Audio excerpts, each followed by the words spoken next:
अगर आप भी चाहते हैं हमारे नंबर 1 एसओ फिल्म को देखने के लिए तो हमारे इस चैनल को सब्सक्राइब जरूर करें और साथ में बेल आइकन घंटी का निशान जरूर दबाएं।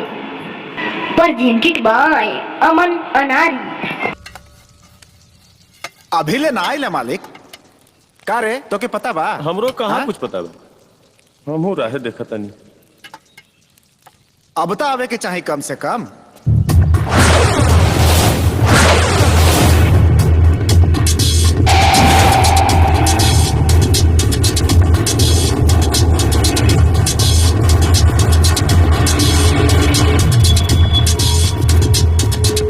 रे तोरे बहनिया के ये कौन हुआ सर? भैया ये टेंट वाला, हलवाई वाला, बैंड वाला हमन सन। ए तोरे माई के का चाहिए रे? मालिक हमनी के साटा के पैसा। रे तोरे बहनी के दरगवा से अपने बहन का बियाह कैनी है तो उस ससुरा के दहेज मांगे कोनो कुबता नहीं थे। अब तोहनी के सट्टा के पैसा चाहिए। ए बनिलवा हाँ भैया, चौना के सट्टा के पैसा चाहिए। ओकरा के छोक दे चूल्हा में।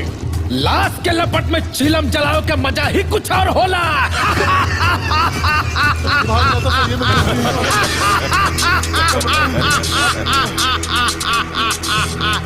ए यादव जी, हम तोहर धमकी से डराइब ना।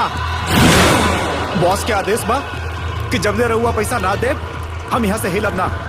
ए कुत्ता के औलाद, साला सुअर के बच्चा, तोरे बाप के दम दिखावता और तेज साला मौगा नियर हमार थूथू दिखाता है। झक साले की आग में।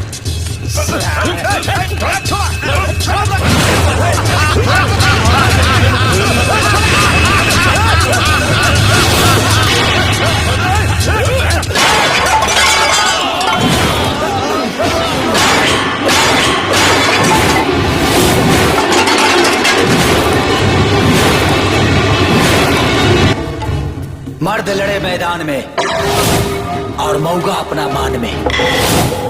और जे हमार साटा के पैसा बचावे के कोशिश करेला ओकरा के मौत दिले बरदान में। साटा के पैसा चुपचाप दे दे बेटा, ना तो तोहरा जिंदगी के खाता पर खाली एगो पासपोर्ट साइज फोटो रह जाई।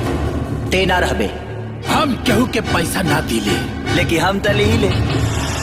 ना जब तक का करबे? बेटा हम बना के खियावे के हाल जानी लेना, तब पीछे से पैसों आगावे के हाल जानी ले। रे तोरा माई के हमार नाम सुन के अच्छा शेर भी डर जाला। हम बहुत डर गनी सरकार। है तोहरी बहनी के और हमार नाम सुन के लोग हागला बिना ना पादला बिना मर जाला। मरा साले की।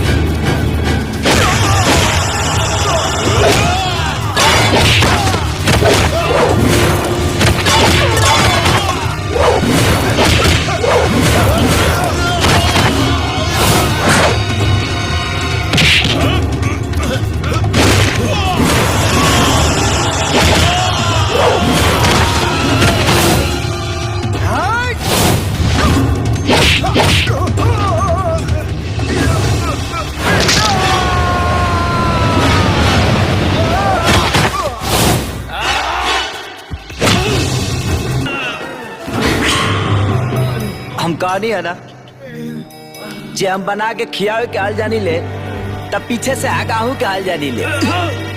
चुपचाप सोच।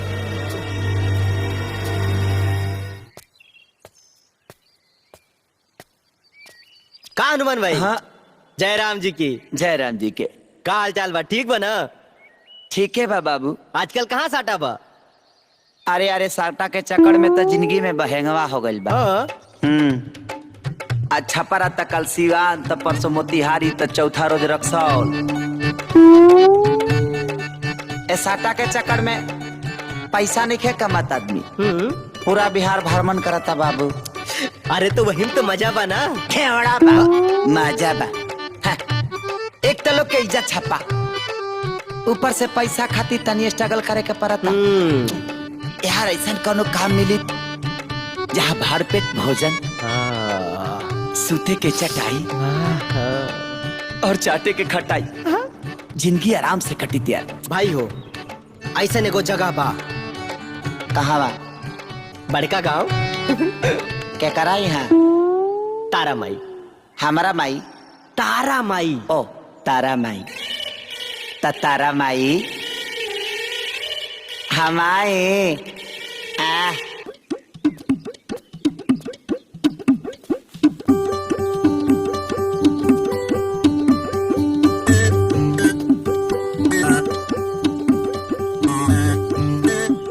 मेहरबान कदरदान एक कोठी का अभिमान के हनुमान प्रसाद के सादर प्रणाम। ए मठिया में सॉरी गलती हो गया। ए घर में केहू बाजी नर चाहे मादा।